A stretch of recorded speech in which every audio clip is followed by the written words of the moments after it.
Repubulika Iharanira Demokarasi ya Kongo Félix Antoine Tshisekedi Tshilombo atangaje amagambo ababaje abaturage ndetse kandi n'abandi bayobozi bose bo muri Repubulika Iharanira Demokarasi ya Kongo. Inyuma y'uko kutumvikana no kutuzuzanya ku gihugu cya Kongo bimuteye umujinya ndetse kandi akarakazwa no kuba Kongo ikomeje kugenda itsindwa hirya no hino mu ntambara ihanganyemo na M23 ndetse n'indi mitwe yitwaje intwaro, ndetse kandi ngo rwose n'amasezerano asinya akaba yicwa.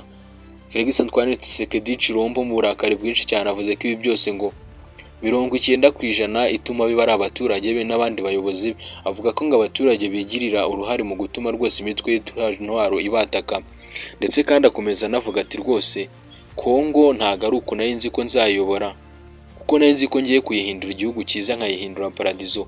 Kandi Félix Antoine Tshisekedi Tshilombo yakomeje avuga ko rwose ngo Kongo yamutunguye cyane kuko ubwo yafataga ubutegetsi ntabwo arize ko Kongo imeze gutya, ngo ahubwo arizeye ko Kongo azasanga ari igihugu kimeze neza gifite igisirikare gikomeye. Félix Antoine Tshisekedi Tshilombo yavuze ati nasanzwe igisirikare cya Repubulika Iharanira Demokarasi ya Kongo gitindahaye cyane, ari igisirikare kidashoboye cy'injiji ndetse zitanize. Akomeza agira ati rwose abakongomani banteye ipfunwe, iki gisirikare cya Kongo nicyo cya mbere ku isi gikennye, nicyo gisirikare kidashoboye ndetse kandi kikaba ari nacyo gisirikare cya mbere cy'igipirate cy'ikintu atazi. Nawe nk'uko akomeje abivuga ati iki gisirikare cya Repubulika Iharanira Demokarasi ya Kongo kiraciriritse kurenza ibindi bisirikare byose byo mu isi. Avuze ko nta n'umutwe witwaje intwaro n'umwe cyarushaho ndetse cyangwa se ngo kibe gifite ubushobozi buruta ubw'uwo mutwe. Avuze ko rwose ngo iki gisirikare iyo kiza kuba umutwe witwaje intwaro cyari kuba kirutwa n'abaturage 30 b'abagore bishyize hamwe. Uyu nguyu Félix Antoine Tshisekedi Tshilombo yakomezaje anenganenga igisirikare cya Kongo, avuga ko rwose ngo kidashoboye, ari fake ndetse ngo ari icy'igihuha kidafatika nta na gatoya, rwose ari iki gisirikare yakomeje kugenda avuga ngo ni igiporoporo, ni igishwangi. Félix Antoine Tshisekedi Tshilombo mu minsi ishize yari yavuye gusinya amasezerano i Washington DC yahurijwemo na Perezida Donald Trump, Excellence Paul Kagame ndetse na General Evariste Ndayishimiye.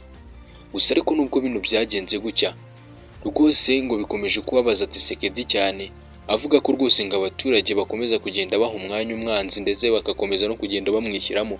Ibyo bikomeza no gutuma rwose ngo igihugu gisubira inyuma, ariko kandi ngo igisirikare kidashoboye ndetse baha n'ubufasha n'ikibukoresha uko bukwiye nacyo ngo gikomeje kugenda kimutera stress ku buryo yari kurambirwa Kongo, ngo kubera yuko abaturage bayo nabo ubwabo batanigira uruhare mu kwicungira umutekano cyangwa ngo barebe uruhande bariho, ahubwo bagakomeza kugenda bigira mu munyenga wa za M23 n'iyindi mitwe.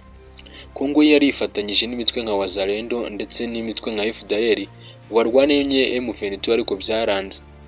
Ibi byose bigakomeza kugenda bibabaza Tshisekedi ndetse kandi bikanamutesha umutwe n'umujinya bitewe n'uko ngo iki gihugu gikomeje gutsindwa, abasirikare bacyo bagasubira inyuma.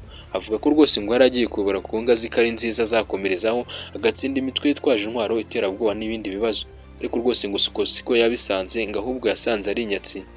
Ndetse kandi rwose yavuze amagambo ababaje cyane avuga ati abakongomani muri injiji, nta na kimwe mushoboye, ahubwo mushoboye gutega amaboko gusa, mujya aho bigiye ntabwo mutekereza kabiri.